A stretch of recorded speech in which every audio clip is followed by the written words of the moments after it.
जय श्री राम। आज बात करते हैं अमेरिका और ईरान की। आखिरकार ईरान इसराइल युद्ध में अमेरिका कूद ही गया और ईरान के 3 परमाणु ठिकाने नष्ट कर दिए। लेकिन अमेरिका ने इन परमाणु ठिकानों को नष्ट करने में जिन हथियारों का इस्तेमाल किया है उनकी काफी चर्चा हो रही है, क्योंकि ये अमेरिका के ब्रह्मास्त्र की तरह है जिन्हें अमेरिका कभी कभी ही इस्तेमाल करता है।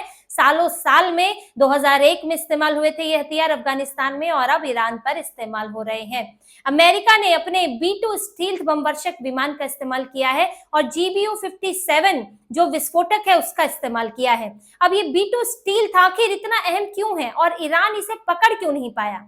ये एक तरह का बमवर्षक विमान है जो कि बमों को कैरी करता है और टारगेट पर जाकर छोड़ देता है। यही इसने किया।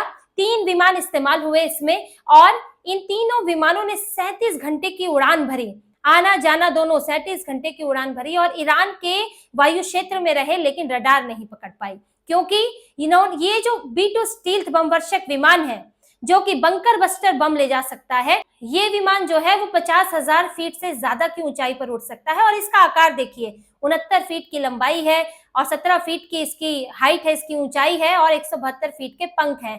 चिड़िया की तरह नजर आता है। अब 50,000 फीट की ऊंचाई पर चिड़िया की तरह नजर आने वाला एक विमान अगर वहां पर है तो रडार पर उसकी छवि भी चिड़िया जितनी बनती है, एक छोटे बिंदु जैसी, जिससे कि पता ही नहीं चलता कि एक विमान है और अभी इतना घातक हमला करने वाला है। और यही हुआ, वायु क्षेत्र में पहुंचे 3 विमान और उन्होंने वहां पर बमों की वर्षा कर दी और बंकर बस्टर बम जो है वहां पर छोड़ दिए। अब देखिए, क्योंकि विमान इतनी लंबी यात्रा करनी पड़ती है तो इसमें कुछ सुविधाएं भी है पायलट के लिए। 2 पायलट इसमें होते हैं, उनके लिए रेफ्रिजरेटर लगाया गया है, ओवन लगाया गया है, खाने के लिए कि खाना ठंडा गर्म किया जा सके, सोने की जगह है, शौचालय वहां पर है ताकि पायलट को कोई समस्या ना हो। अमेरिका ने पहली बार इसका इस्तेमाल 1989 में किया था।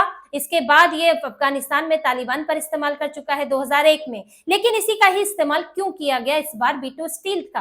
क्योंकि GBU-57 बम ले जाने थे और GBU-57 जो है ऐसा घातक बम है जो कि जमीन के अंदर भूमिगत कितनी बहुत गहराई पर भी जो है टारगेट को नष्ट कर सकता है। जो ईरान के परमाणु ठिकाने थे वो बहुत गहराई पर थे।